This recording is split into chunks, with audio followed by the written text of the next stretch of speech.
দেখুন তো কোনো দিক থেকে কি মনে হচ্ছে যে এটা বাংলাদেশ না? চলুন আজ আপনাদের জাপানের বৈশাখী মেলায় নিয়ে যাব। কি ছিল না জাপানের মেলাতে? শাড়ি, চুড়ি, দেশীয় খাবার আর সাথে আছে কিছু নতুন নতুন চমক। সবই দেখাবো আজ আপনাদের। চলুন তাহলে মেলায় যাওয়া যাক।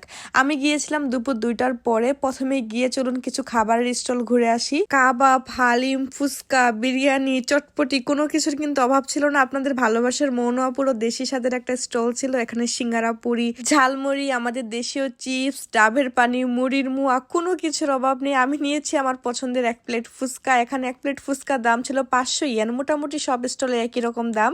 আর জাপানে কিন্তু ময়লা ফেলার ব্যবস্থা থাকবে। মেলাতে যত কিছুই হোক ময়লা কিন্তু জায়গা মতোই ফেলতে হবে।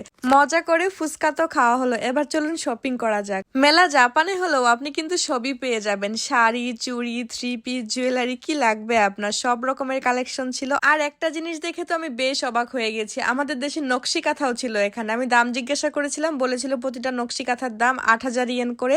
এই হচ্ছে সেই নকশি কাঁথাগুলো, বেশ কয়েকটা রঙেরই ছিল। খাওয়া দাওয়া শপিং তো আরো করব, আগে চলুন আপনাদেরকে চমক দেখাই। ছিল সবার ভালোবাসার আঁখি আলমগীর গায়িকা, আর গায়কে ছিল আরফিন রুমি। তাদের কণ্ঠে দেশীয় গানে বাংলাদেশে জাপান প্রবাসীরা দেশের আমেজ কিছুটা হলেও পেয়েছে।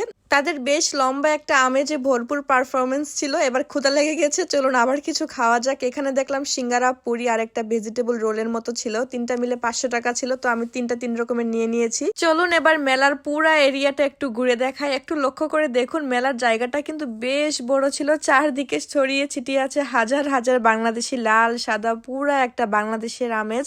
এখানে দেখলাম অনেকে আবার বাসার থেকে খাবার দাবার বানিয়ে নিয়ে এসেছে, ছোট ছোট পার্টি বিছিয়ে কি সুন্দর ক্যাম্পিং এর মতো করে তারা এনজয় করছে। বাচ্চাদের জন্য খেলাধুলার একটা পার্কও ছিল। বেশ ভালো লাগছিল সত্যি বলতে। এতদিন পর এত এত বাংলাদেশি মুখ দেখে মনটা আবার সতেজ হয়ে গেছে। এবার বেশ অনেকটা সময় পেরিয়ে গেছে, এবার চলুন বাসায় যাওয়া যাক।